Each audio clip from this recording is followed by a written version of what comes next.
Welcome back to Nothing But the Truth, the show dedicated to exploring the pressing issues facing the Jewish community here in the United States and in Israel. I'm your host, Trudy Stern, and each week we bring you candid conversations with influential voices who are committed to shedding light on these very important issues. Today, I'm honored to welcome my very dear friend, Senator Kirsten Gillibrand. Representing New York, home to the largest Jewish population outside of Israel, Senator Kirsten Gillibrand has been a steadfast advocate for Israel on the international stage. Her commitment to supporting Israel at the United Nations and her efforts in defending its interests highlight her dedication to this key aspect of her constituency. Throughout her tenure, Senator Gillibrand has been a staunch supporter of Israel and a strong advocate for her Jewish constituents, standing firm in her commitment to their safety, security, and well-being. As a member of both the Armed Services and Senate Intelligence Committees, Senator Gillibrand plays a vital role in shaping U.S. national security policies and has unique insights into global issues impacting both the United States and its allies. It's a privilege to have her here with us today. Welcome, Senator Gillibrand. Thank you so much for having me. Well, congrats on winning your third full term in office. And I can definitely say that we met in 2009. And from that moment on, I knew that you were going to be a brilliant legislator. And really, it's just been such a pleasure, having this relationship and being able to speak with you about these issues. So before we delve into the obvious white elephant in the room, which is the election that took place last week, I just want to ask you about this very disturbing news that we got that Bernie Sanders is going to bring to the floor a bill to cut $20 billion in aid to Israel. So what do you know? What do you know about that? Do you think that what will happen with that? I think it'll fail. Bernie has only a few people who share his view about not supporting Israel during this wartime. The Senate is extremely bipartisan on this issue, and it will be defeated easily. The reason why he's able to bring it to the floor is because he's using a provision in the Arms Export Control Act, which allows different senators to be able to bring up objections and get a vote on the floor. It's part of the law that already exists. But if and when he does bring it for a vote, we will defeat it. Do you see support for Israel waning in any way? Not at all. I think what Americans have witnessed is just a constant assault on Israel, not just from Hamas, but Hezbollah and Iran directly. To be attacked on three sides is excruciatingly painful for Israelis. You have families who have been displaced in the northern border. You have families who are being rushed to shelters on any given evening when missiles come across. It's very, very unnerving. And Israel not only has a right to defend itself, but it has to win this war against terrorism, and particularly Iran and its proxies. And they need their ally, the United States, helping them with arms, with support, with resources. And we have to stand by them every step of the way. This is existential for Israel. And after October 7th, the brutality of those attacks, the unbelievable extreme nature of the sexual assault, the sexual torture, the murder of children, the murder of old people, it was disgusting. And Israel has to respond, and that's what they're trying to do. It also, October 7th, unleashed a tremendous amount of anti-Semitism here in New York, actually, and in the United States and in the world, as we see what's going on in Amsterdam. It's really, really troubling. I know I've heard you say this before, that when they're screaming death to Israel, they follow it up right away with death to America, and that Israel is basically on the front lines of a war for the Western civilization. I know that you've said that. I've heard you say. Yes, yes, it's true. I mean, if you look at these protests, they rip down the American flag, they tear and burn the American flag, they put up a Palestinian flag. They chant various slogans, not only just river to the sea, but they want worldwide jihad. They want to destroy Israel, they want to destroy Jews, and they want to destroy America. So we have enormous pressure in these protests around the country of very strong anti-American sentiment.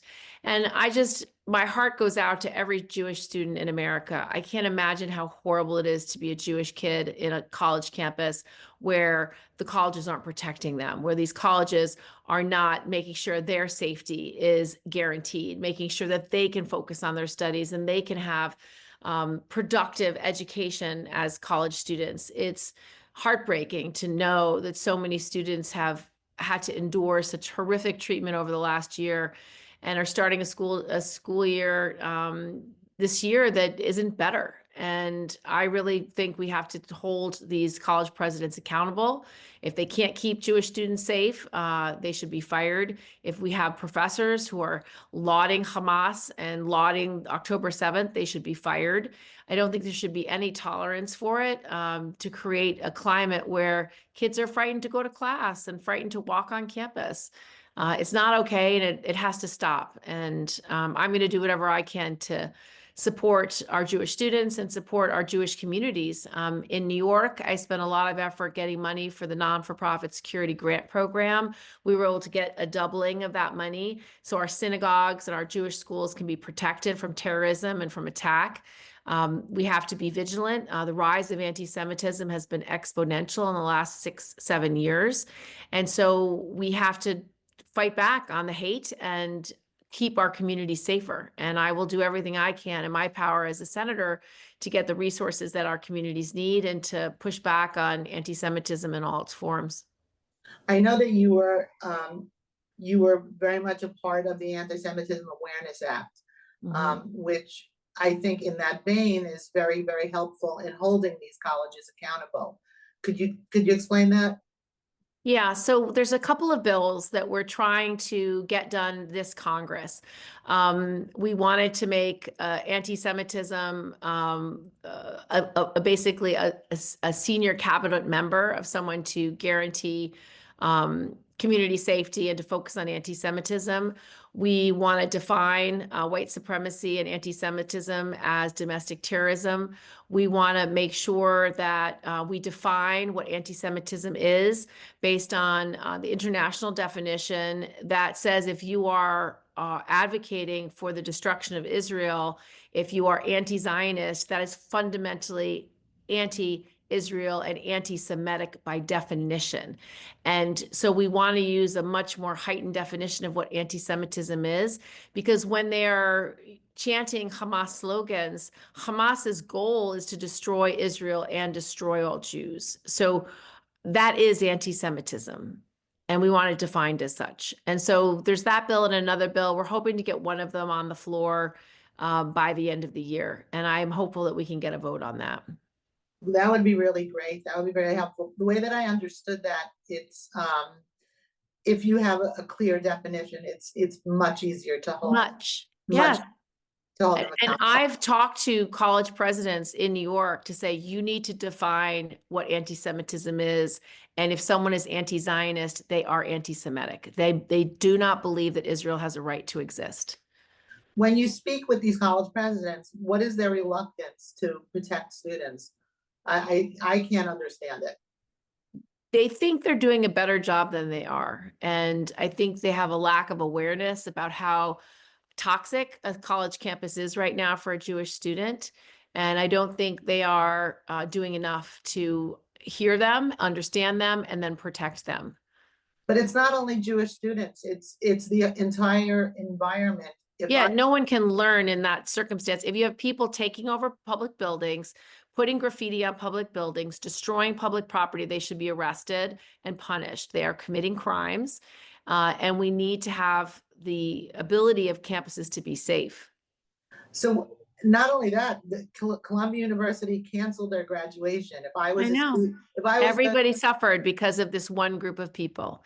And when they made arrests at NYU and Columbia, I think the statistics were half of the people who were arrested were not even students. So these are outsiders, outside groups, probably foreign funded in some respects. There are malign foreign influence operations across the United States, across social media. And we have to get to the bottom of where these protests are being what is driving them, what is inspiring them, teaching kids how to be destructive, teaching kids how to take down buildings. Those are things that are not organic to our kids. These are things that are being brought to them by professional creators of chaos who want to create this hate, this division, and they want to shut these campuses down. That is someone who does not care about our kids and their education. That's somebody who has an agenda of their own. And a lot of this may well be foreign and malign. I know you probably can't give us really deep details because you said on the foreign intelligence, but is that the types of things that you're looking at in that committee? Yeah, so we were able to get some briefings on malign foreign influence in general, and some of the issues that were made public was what Russia has been doing to divide the United States. If Russia can have the United States focused only on Gaza, they're not focused on Ukraine. Russia is aligned with Iran and China right now, so their interest is in keeping American eyeballs on Gaza and not on the destruction in Ukraine. And they've been very successful. There's a lot of members of the House of Representatives who no longer want to help to defend Ukraine. That is Russia's doing, and it's their focus on Gaza. So I think it's related, and we have to be very clear-eyed about what our adversaries are trying to accomplish. I think we also have done research, and people now are aware of how much other Arab countries have funded departments, to funded professors, funded curriculum that does not represent Western values at all. And so we're beginning to get much more information about how longstanding these efforts have been and how corrosive they can be on a college campus. So once you have all this information, the information that Russia is trying to divide our country and trying to create this chaos, what can be done to stop that? Well, the goal is to make some of it public. So when we can develop, and a lot of not-for-profits and other like the ADL, they're trying to get the data and information to be made public. So parents can be aware, so kids can be aware, so Americans can learn how to be more cynical or judicious about knowing where the information they're reading or relying on is coming from. I took a trip recently to Finland and Sweden, and we talked about what Russian malign foreign influence means to them. And they said, well, we teach our kids from a young age not to believe what they read online because Russia's next door and they live for disinformation. And so they're far more nuanced and sophisticated when it comes to what malign foreign influence looks like. Americans are very soft targets. We don't doubt enough. We think it's true because it's in our feed. And no one ever asks, well, why is it in your feed? Why is 95% of TikTok content on the Middle East pro-Hamas? There's a reason for that. It's an algorithm. It's an intentional funneling of information and data onto one platform that is run by China that is misleading our kids and giving them horrible information, and they don't have facts. They have one perspective that does not represent the truth. So are you in favor of China being divested out of ByteDance so that they don't have the influence on our students, on not our students, on our youth? Because China, in terms of of the TikTok, sale, yeah, on TikTok, yeah. So our goal is to have domestic ownership of TikTok so that in a time of war in the future that China can't all of a sudden spread disinformation nationwide to harm us. It's really terrible to have critical infrastructure be owned by a foreign adversary. So yes, I support domestic ownership of TikTok. Yeah, I mean, I would think most senators would. Is that Yeah, it's the bipartisan. It's deeply bipartisan. They have, I think, 6 months. We passed the law, so they have 6 months to find a buyer. I'm sure they're appealing and there'll be lawsuits and it'll get dragged on. But we are moving in the direction that they have to sell, and it needs a domestic purchaser, or they can't offer their platform to Americans. well, that's very good news. And now I want to just turn our discussion to the election and this very major election that happened last week. And I think everyone now is in reflection mode. And I wanted to know what your takeaways were and how do you read the results and what are your thoughts? So I think that for the campaigns we ran in New York, we did very well. I really wanted to focus on security issues, to make sure we focused on fentanyl trafficking, human trafficking, drug trafficking, gun trafficking, the border, immigration. So we did a lot on what does security mean. I talked a lot about the gun trafficking bill that I passed. It has gotten 3,000 weapons off the streets. We're prosecuting 450 traffickers. 100 over 100 have already been convicted. So what we're doing, getting the fentanyl off the streets, and as well as what we want to do in the future, how we want to change immigration laws to have a much more sane immigration than we've had in the last several years. We talked a lot about the economy. I think the cost of things are really burdening people. The cost of groceries, the cost of rent, or the cost of a mortgage. It's not affordable. And so a lot of lower income, working middle class families have struggled deeply. And so I think campaigns that talked about those economic kitchen table issues won, and the ones that didn't lost. I think it's all about whether you're relating to the American people where they are. Now, New York, we won 5 out of 7 of our battleground districts. That's what our candidates were talking about. That resonated. Our Senate candidates did very well. I think we only lost 2 Senate seats. One is still being recounted. And the rest outperformed the top of the ticket by 2, 3 points across the board, some 7 and 12. So uh, our Senate candidates really did understand what people care about, and the ones who did won, and the ones who didn't win. So I think it's less of a huge shift than people would think, but it's really politics 101. If you're listening to your voters and absorbing what's on their minds and what they care about, and you're talking about solutions to address those concerns, they will hire you. If you don't, they won't. And I think the top of the ticket just didn't have that economic security message at the forefront. And I think it cost the 2 points in all of these purple states that cost the election. So I think it's about, what you're talking about, and what you care about and what you want to fix. And I think Trump's message resonated. His campaign was, I'll fix it. And he talked about the things that people were most stressed about, and he was rewarded with the vote.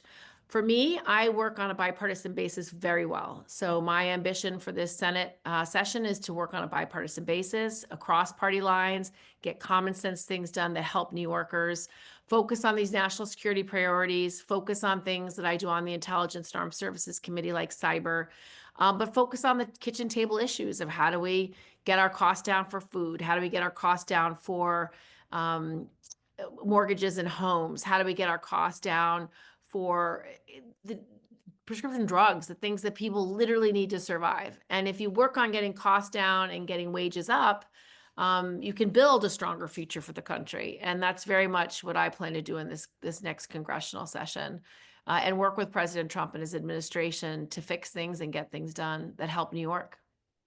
It's really great to hear, and I actually agree with you. I think your message, your commercials were very, very good, actually. They were not attacking the other side. They were just simply saying what you will do and that Right. you care about people. And I think that very much resonated. I thought that they were really great, actually. Thank So you. congrats on that. Do you think that the top of the ticket, though, is representative of a new wing of the Democratic Party, focusing in on very woke issues that aren't kitchen table issues? So I think our top of the ticket, I think Kamala Harris is more moderate than people understood. I think she just maybe didn't have enough time to really share her vision and what she would do on the economy in a way that people could understand and absorb for the election. But I think our party does better when we focus on working with everyone, working across party lines, listening to one another, finding the common sense, common ground to help people. When we're focused on people, not politics, we are doing our jobs. And so I'm going to be the wing of the party that focuses on people, not politics. And I'm going to be the future of people who want to get things done for my party. I think anyone who is talking about the extremes or the edges or the things that aren't on people's minds, they're just losing the voters' trust because the voters want to talk about their families and their realities and their school and their community and their job. And so if you're not focused on your voter, on the people, I don't think you're doing the best in public service that you can do. So I'm going to really push my party and my colleagues to just keep doing the common sense things that bring us together. Do you think that it's possible to bring the Senate together? I It's do. been so divisive. Everything I do is bipartisan. So I've been working on paid leave with Bill Cassidy. He's a Republican from Louisiana. We're going to reintroduce our bill next Congress, hopefully, to get that done. That's something that President Trump said he wanted to do in his first term. So I'm hopeful there. I work with Lindsey Graham all the time on workplace rules. We changed it for sexual assault and harassment. We have a bill this Congress to focus on age discrimination. We'll probably have to wait for a vote till next Congress because there's not enough time. I work with Cynthia Lummis on cryptocurrency and blockchain. We want to do common sense regulation. I think I can get that done this Congress, which I'm excited about. I work with Ted Cruz on a whole host of stuff related to our military and our military families. I work with Josh Hawley on banning stock trading by members of Congress because they are constantly insider trading and they shouldn't be. So I want to ban it for them, their family, and for the administration, senior people and their families. So there's a lot of common ground, and I work with pretty much every Republican on something. And I'm going to do that for the rest of the year and then in the next Congress. So I know you sit on the Abraham Accords caucus. Yes. With Senator James Lankford, who yes. was named into GOP leadership today. Oh, was he? What's his job? What did he get? I think conference chair. Oh, wonderful. I love James. Yes, me too. He's great. And yeah, I think he is a very mild-mannered, he has a mild-mannered voice and he really gets things done. So I love James. And the Abraham Alliance, the Abraham Accords caucus is very timely because I'm hoping that Prime Minister Netanyahu can take the military successes he's had and take this moment to pivot towards his Abrahamic Alliance vision. Because if he can sign the normalization agreement with Saudi Arabia, do an alignment with the Emiratis, Saudi Arabia, Bahrain, Morocco, Jordan, and Egypt, to have a regional defense alliance against Iran and all its proxies, he has a better chance of defeating Hamas and winning this war against Iran and its proxies sooner and more effectively.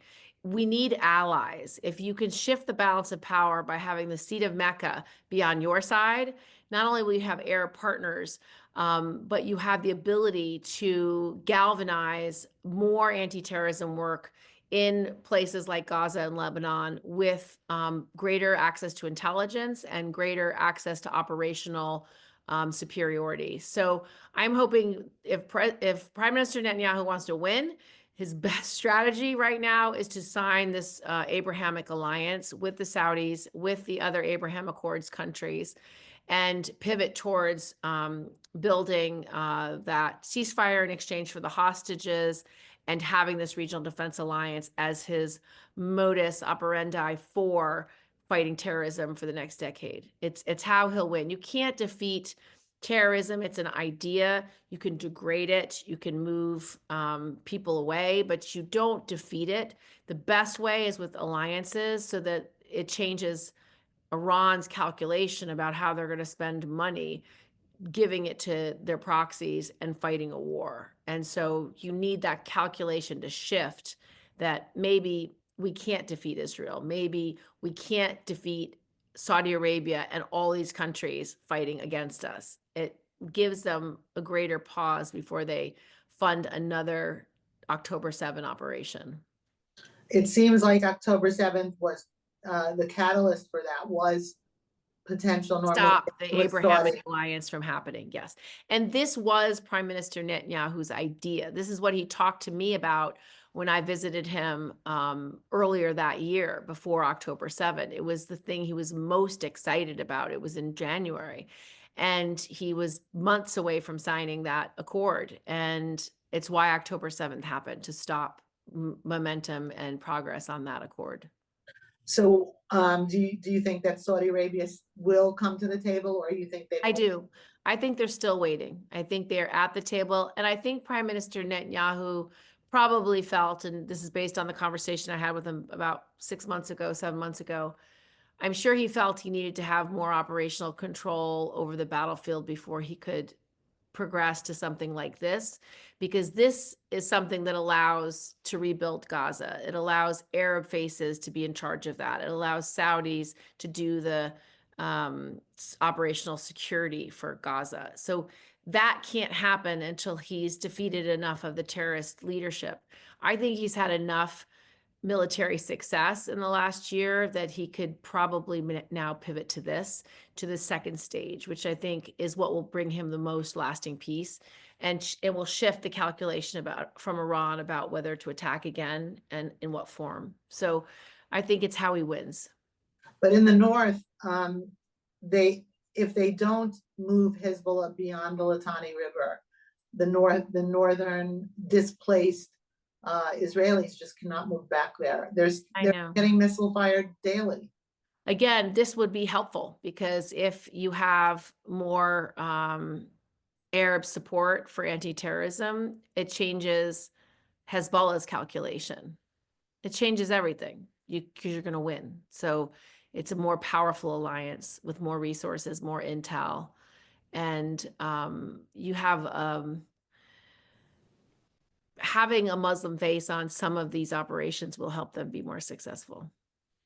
I certainly hope so. We can use some Yeah, exactly. in that way. You've been very vocal at the UN in their treatment to Israel and their anti-Semitism and their treatment against the women, particularly, but against Israel in general. What do you think about Elise Stefanik as the choice for U.S. ambassador to UN? Well, I've known Elise for the last 15 years. She's very smart. She loves Israel. She's very knowledgeable about this kind of foreign policy. So I think she'll do a very good job. I think she'll be well received. I think she can be a strong voice for Israel. I think she will learn a lot about other parts of the world, which I think is good for her. And I think she'll enjoy it. I think it's a great opportunity for her, and I think she'll be a good fit. Do you think she'll be able to bring that the college president's type of fire to the job? She'll bring it. She's got it. She'll bring it. Okay, and I'm sure you'd be able to work very well with her. I can work with Elise, absolutely. I work on a bipartisan basis with everyone. That's fantastic. I know that you sit on armed services with Senator Ernst as well. Yeah, Senator Ernst and I travel the globe. We are aligned. I think we're going to go to the Middle East next year together. And where would you be visiting in the Middle East? I don't know the itinerary yet, but certainly Israel and hopefully 3 or 4 other countries. That sounds great. Well, thank you so much, Senator Gillibrand, for joining us today. Your unwavering support for Israel and the Jewish community in New York, your dedication to protecting the values and the well-being of this community is truly appreciated, especially in these complex and challenging times. So thank you so much for coming on to Nothing But the Truth and sharing your perspective and your views with us. And I hope you will come back. Thank you, Trudy. To our viewers, thank you for tuning in to Nothing But the Truth. Join us next time as we continue to bring important conversations with influential voices shaping our world. Until then, stay informed, stay engaged, and remember, truth matters.